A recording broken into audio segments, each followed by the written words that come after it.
દ્વારકા મહિમાની અંદર એકાદશીના જાગરણનો મહિમા ચાલે છે. એમાં આગળ વધીએ તો એકાદશીના જાગરણમાં જે ભક્ત મંજરી સહિત તુલસી દળ ભક્તિ પૂર્વક શ્રી હરિને અર્પણ કરે છે તો એનો ફરીથી સંસારમાં જન્મ થતો નથી. મતલબ ભગવાન શ્રી કૃષ્ણને તુલસી અતિશય પ્રિય છે, એટલે મંજરી સહિત તુલસી આપવાથી એ વ્યક્તિનો પુનર્જન્મ નથી થતો. મંજરી સહિત એટલે બે બાજુ તુલસીના મતલબ પાંદડા હોવા જોઈએ અને વચ્ચે મંજરી હોવી જોઈએ. મારા પપ્પા એમ કહેતા કે એને બ્રહ્મા વિષ્ણુ ને મહેશ માનવામાં આવે છે. વચ્ચે જે મંજરી છે એ વિષ્ણુ ભગવાન છે. એક બાજુ બ્રહ્મા, એક બાજુ મહેશ એટલે શિવજી છે.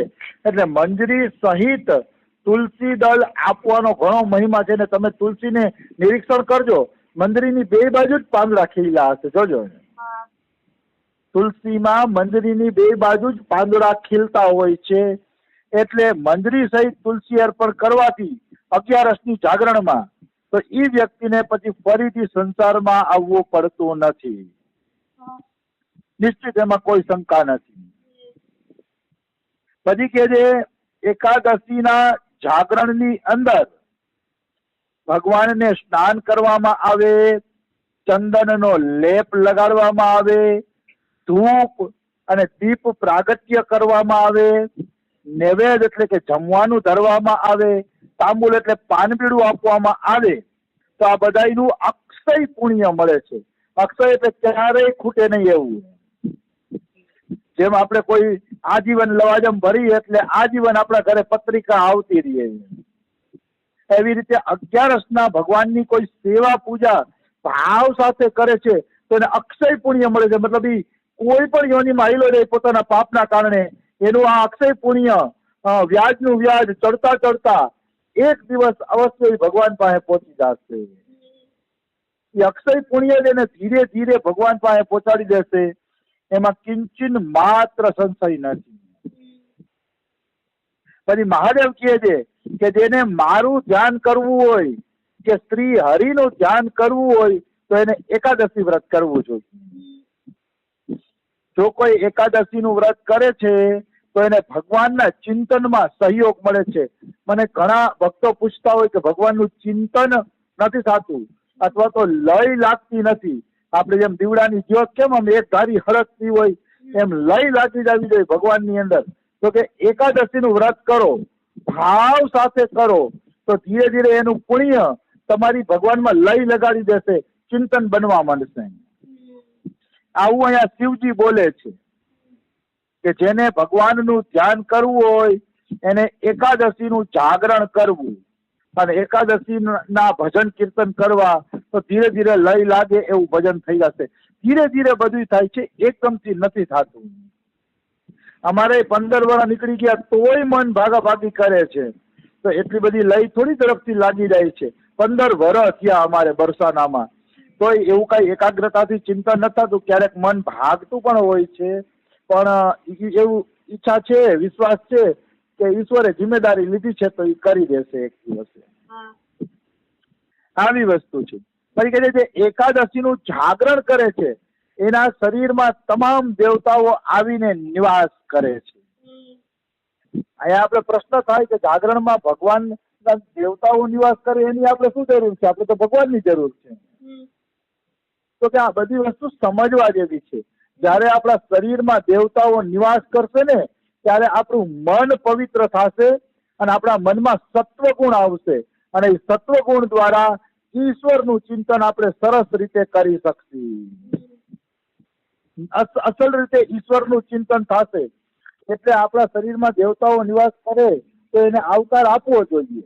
આપણે દેવતાઓ પાસેથી કોઈ સ્વાર્થ પૂરો નથી કરવો કે કઈ માગવું નથી, પણ દેવતાઓ શરીરમાં રહે તો સત્વગુણ નિવાસ કરે. કારણ કે દેવતાઓ સત્વગુણી છે તો આપણું ઈશ્વરનું ચિંતન બને. એટલે એકાદશીનું જાગરણ કરવાથી શરીરમાં બધા દેવતાઓ નિવાસ કરે છે તો આપણે દેવતાઓને પ્રાર્થના કરવી કે તમે સત્વગુણ અમારો વધારો અને ઈશ્વરના ચિંતનમાં અમને સહાયક બનો. આ રીતે આપણે દેવતાઓને પ્રાર્થના કરવી જોઈએ. પછી કહે છે એકાદશીના જાગરણમાં કોઈ મહાભારતનો પાઠ કરે છે તો એ એવા પરમધામમાં જાય છે જ્યાં સંન્યાસી મહાત્માઓ જાયા કરે છે. મતલબ મોટા મોટા સંન્યાસી મહાત્માઓને જે ભગવાનનું ધામ મળે છે એ ધામ એકાદશીના દિવસે મહાભારતનો પાઠ કરવાથી મળે છે. નિશ્ચિત મળે છે, એમાં કોઈ એટલે કોઈ શંકા નથી. પછી કહે જે એકાદશીના જાગરણમાં રામચંદ્રજીના ચરિત્રનો પાઠ કરે છે અથવા તો લંકાકાંડ રાવણ વધનો પાઠ કરે છે તો યોગીઓને જેવી ગતિ મળે છે ને એવી જ ગતિ આને મળે છે. અહીંયા પ્રશ્ન થાય કે એકાદશીના દિવસે રામચરિત્રમાં રાવણ વધનો પાઠ કરવો જોઈએ એવું ચોખ્ખું શું કામ લખ્યું છે અહીંયા? તો કે રાવણ વધ નો પાઠ જે છે એમાં નિરખીને જુઓ ને તો ઘણી બધી શિક્ષા મળે છે. રાવણ વધ એટલે લૌકિક જે અવગુણો છે એની ઉપર ભગવાનનો વિજય. એટલે એ રાવણ વધ વાંચવાથી તમે ધીરે ધીરે અવગુણો ઉપર વિજય પ્રાપ્ત કરી લેશો. કારણ કે રામ કથા અવગુણો ઉપર વિજય પ્રાપ્ત કરવાની શક્તિ આપે છે. એટલે રાવણ વધની કથા વાંચવી એટલે એમ નહીં માનવાનું કે રાક્ષસ વધની કથા ક્યાં 11 વાંચવાનું કીધું. રાક્ષસ વધની કથા નથી, આપણા મનમાં જે રાવણ બેઠો છે અને જે અવગુણો બેઠા છે એના ઉપર રામચંદ્રજી વિજય પ્રાપ્ત કરાવી દેશે, અવગુણોનો નાશ કરાવી દેશે, એવું આનું ફળ નીકળશે. એટલે લંકાકાંડ વાંચવામાં પણ કોઈ દોષ નથી અને લંકાકાંડમાં પણ ઘણું બધું જ્ઞાન આપવામાં આવ્યું છે. ઘણી જ્ઞાનની વાતો છે પણ એ તો ક્યારેક ચર્ચા કરશી ત્યારે જ લેશી. પછી કહે જેને ભગવાન શ્રી હરિની સમીપ એકાદશીનું જાગરણ કર્યું છે એને ચારેય વેદોનું સ્વાધ્યાય કરી લીધું, દેવતાઓનું પૂજન કરી લીધું, યજ્ઞનું અનુષ્ઠાન કરી લીધું અને તીર્થોમાં સ્નાન કરી લીધું. આ બધું કરવાનું ફળ એને મળી ગયું. પછી એને નથી તીર્થોમાં જવાની જરૂર, કે નથી યજ્ઞ કરવાની જરૂર, એવું કાંઈ એને કરવાની જરૂર નથી. આ બધાયનું ફળ એને મળી ગયું એમ માની લ્યો. નિશ્ચિત રૂપે એમાં કોઈ શંકા નથી. પછી કહે શ્રી કૃષ્ણથી વધીને કોઈ દેવતા નથી અને કૃષ્ણનો દિવસ એટલે જન્માષ્ટમીથી મોટું કોઈ દિવસ નથી અને એકાદશીના વ્રતથી મોટું કોઈ વ્રત નથી. મતલબ કૃષ્ણ ભગવાન સ્વયં, કૃષ્ણ સ્વયં ભગવાન છે એટલે કૃષ્ણથી મોટો કોઈ દેવતા નથી. અને કૃષ્ણનો દિવસ એટલે જન્માષ્ટમી થાય એવો અર્થ અમે કાઢીએ છીએ. એકાદશી નહીં, જો કે કૃષ્ણનો જ દિવસ કહે છે પણ હું એમાં પકડી શકતો નથી. પણ જન્માષ્ટમી અથવા એકાદશી જેવો કોઈ દિવસ નથી અને એકાદશી જેવું કોઈ વ્રત નથી. પછી કહે છે કે જ્યાં ભાગવત શાસ્ત્ર છે, જ્યાં ભગવાન વિષ્ણુ માટે જાગરણ કરવામાં આવે છે અને જ્યાં શાલિગ્રામની શિલા છે એ જગ્યાએ સાક્ષાત ભગવાનની હાજરી છે એમ માનવું. મતલબ આપણા ઘરમાં ભાગવત શાસ્ત્ર હશે, આપણા ઘરમાં શાલિગ્રામની શિલા હશે, ભાગવત અને શાલિગ્રામની શિલા છે. અને ત્રીજું કીધું કે બેયની સામે ભાગવત અને શાલિગ્રામ શિલા સામે જો જાગરણ કરવામાં આવે તો નિશ્ચિત માનવું કે એના ઘરમાં ભગવાનની હાજરી છે, ભગવાન છે જ એના ઘરમાં. જે આ રીતે જાગરણ કરે છે. પછી ઓલું ટીવી જોઈને જાગરણ કરો ને તો ભગવાનની હાજરી ન હોય, એમાં ભગવાનની હાજરી ન હોય. અસલ ભાગવત શાસ્ત્રનું વાંચન કરો, શાલિગ્રામ ભગવાનને પધરાવો સિંહાસન ઉપર અને પછી જાગરણ કરો એટલે માનો કે ભગવાનની હાજરી છે. તમને અનુભવ થશે કે ના ભગવાનની હાજરી છે. જો હું તો શ્રદ્ધા ઉપર માનું છું. અમે આ 11ના જાગરણનો મહિમા લીધો એટલે હમણાં 2 દી પહેલા જે 11 ગઈ એમાં અમારા ગુજરાતીઓએ નક્કી કર્યું જાગરણ કરવું છે 12 વાગ્યા સુધી. તો 12 વાગ્યા સુધી જાગરણ કર્યું ને તો બધાયને એવો મત હતો કે 3 કલાક કેમ નીકળી ગઈ ખબર ન પડી. અમે 9 વાગે કીર્તન ચાલુ કર્યા હતા, 12 ને 10 અમારા કીર્તન પૂરા થયા, કીર્તન સત્સંગ. તો બધાયના મોઢામાં એક જ વાક્ય હતું, બહુ મજા આવી અને 3 કલાક કેમ વહી ગઈ ખબર ન પડી. કારણ કે શાસ્ત્ર કહે એ પ્રમાણે કરીએ ને એટલે ભગવાનની હાજરી હોય જ. અને ભગવાનની હાજરી હોય ને તો જ આનંદ આવે, રસ આવે, હૃદય આમ પ્રસન્ન થાય કે ના આજ કઈક ભજન કર્યું એવું થાય ને તો માનવાનું તે બી ભગવાનની હાજરી હતી. અને શ્રદ્ધા રાખો તો રોજે હાજરી હોય, પણ એ શ્રદ્ધા ઉપર આધાર રાખે છે. એટલે જાગરણ કરીએ અને ભગવત કથા, ભગવાન નામ કીર્તન કરીએ તો ભગવાનની હાજરી અવશ્ય હોય છે, એમાં કિંચિત માત્ર સંશય નથી.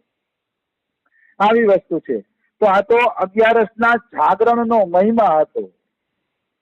હવે ચાલુ થાય છે દ્વારકા યાત્રાની વિધિ અને મહિમા. હવે થોડુંક કઠિન પણ આવશે કે યાત્રા કેવા ભાવથી કરવી જેથી તમને વધુ ને વધુ ફળ મળે. એટલે હવે મીઠું મીઠું આવ્યું ને હવે થોડુંક કડવું આવશે. એટલે આ કડવું એને જ લાગશે જેને કરવું નથી હો, બાકી જેને કરવું છે ને એને મીઠી લાગશે કે આ રીતે હાલવું જોઈએ સાધક એને. જેને ખરેખર સાધના કરવી છે, જેને ખરેખર સાધના કરીને હાલવું છે ને એને આ વાતો પ્રિય લાગશે કે નહીં મારે આવું જીવન બનાવવું જ છે અને જીવન બનાવવું જ જોઈએ, એમાં કોઈ એટલે કોઈ શંકા નથી. તો હવે આપણે દ્વારકા યાત્રાની વિધિમાં પ્રવેશ કરીએ. તો પ્રહલાદજી કહે છે કે દ્વારકાની યાત્રા જે મનુષ્ય કરવાના છે એ શ્રદ્ધાળુ મનુષ્યએ સૌ પ્રથમ સવારે ઉઠીને સ્નાન કરવું, પછી વૈષ્ણવોનું પૂજન કરવું અને વૈષ્ણવોને ભોજન કરાવવું. પછી ભલે ને એક જ વૈષ્ણવ હોય તમારા ઘરની અંદર તો એક વૈષ્ણવને ભોજન કરાવીને સ્નાન કરીને સરસ મજાના પવિત્ર વિચાર લઈને જાત્રા ચાલુ કરવી જોઈએ. આવી વસ્તુ છે. પછી પોતે પણ સારા પકવાનોનું ભોજન કરવું. ચોખ્ખું લખ્યું છે, તમે પકવાન જમી શકો છો, કઈ એવું નહીં કે દ્વારકા જતા હોય એટલે હુકી રોટલીઓ જ ખાવી છે નહીં. અહીંયા લખ્યું છે પ્રસન્નતાપૂર્વક પકવાન જમો એટલે તમારા શરીરમાં તાકાત આવે ને તમે સરસ રીતે યાત્રા કરી શકો. પછી પ્રસન્નતાપૂર્વક કૃષ્ણનું ચિંતન કરતા કરતા દ્વારિકાની યાત્રા કરો અને રાત્રે પૃથ્વી ઉપર શયન કરો. મતલબ હાલીને જતા હોય અને ક્યાંય રાત પડી જાય તો અહીંયા ભોજન કરીને પૃથ્વી ઉપર શયન કરવું જોઈએ. પાછું પ્રાતઃ કાળમાં પવિત્ર થઈને સ્નાન કરીને નિયમની સેવા પૂજા કરીને પછી જ દ્વારકાની યાત્રા આગળ વધારવી. મતલબ જો આપણે 4-5 દિમાનો હાલીને યાત્રા કરતા હોય તો ઠાકોરને ભેગા લઈ જવા જોઈએ. ત્યારે સવારના પોરમાં ઉઠીને ઠાકોર સેવા કરીને પછી યાત્રામાં આગળ વધવું જોઈએ. આવી વસ્તુ છે. જો આ એક દિન યાત્રા હોય બસમાં તો